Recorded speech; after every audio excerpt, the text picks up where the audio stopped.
정좌시 몸과 마음의 상태.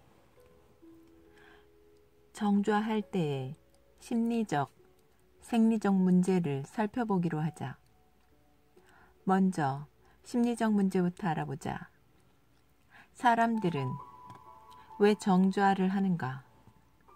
물론 여기에는 많은 이유가 있을 것이다.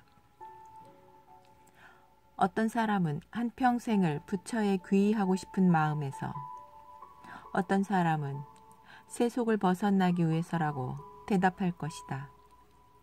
그러나 이 대답은 사실 불분명하다. 정좌를 하는 이유를 간추려서 종합해보면 앞에서 언급했듯이 병을 없애고 수명을 늘리기 위해, 불로장생하기 위해, 이 외에도 도를 닦기 위해, 양생을 위해, 또는 마음을 닦기 위해 등 여러 가지가 있다.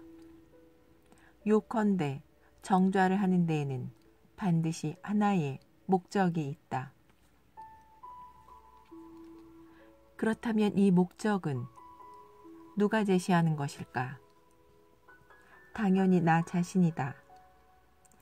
좀 더 정확히 말하면 내 마음이다. 여기서 말하는 마음이란 대략 뇌나 의식, 사상 등의 현대적 개념을 포괄한다. 정좌를 하려고 하는 것은 내 마음이다.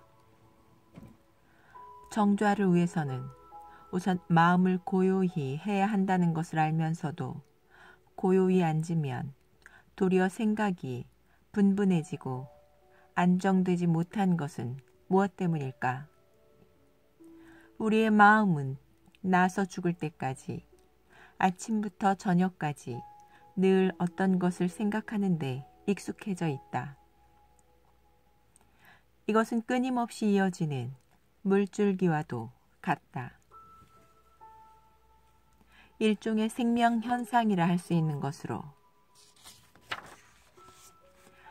평상시에는 스스로 의식하지 못하는 수가 많다. 그러다가 정좌를 할 때는 어느 정도 안정이 되어 자기 내부를 조용히 들여다보니 문득 자기 마음이 대단히 산만하다는 것을 깨닫는다. 사실 이것은 정좌에서 나타나는 첫 번째 효과라 할 수 있다. 한 컵의 물에 비유할 수 있다. 물을 막 받아 놓으면 그것이 맑은지 흐린지 알지 못한다.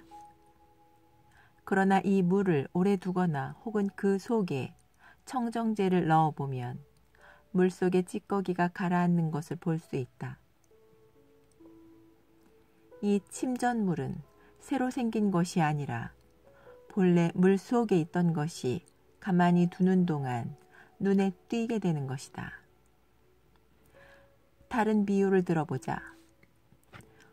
보통 때는 방 안에 먼지가 많이 있다는 것을 모른다. 그러나 문틈으로 한 줄기 햇빛이 스며들면 문득 방 안 공기 중에 먼지가 매우 많다는 것을 깨닫는다. 그럴 경우 먼지를 없애려 하면 할수록 더 많아지니 조용히 그대로 두면 먼지는 가라앉는다.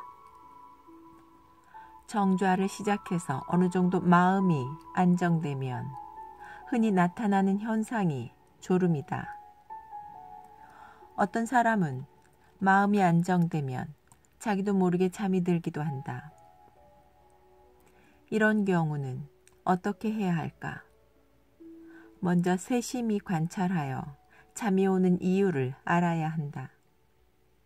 육체적, 심리적 피로에서 기인한 문제라면 잠을 충분히 자고 나서 정신이 맑아진 후 다시 정좌를 해야 한다.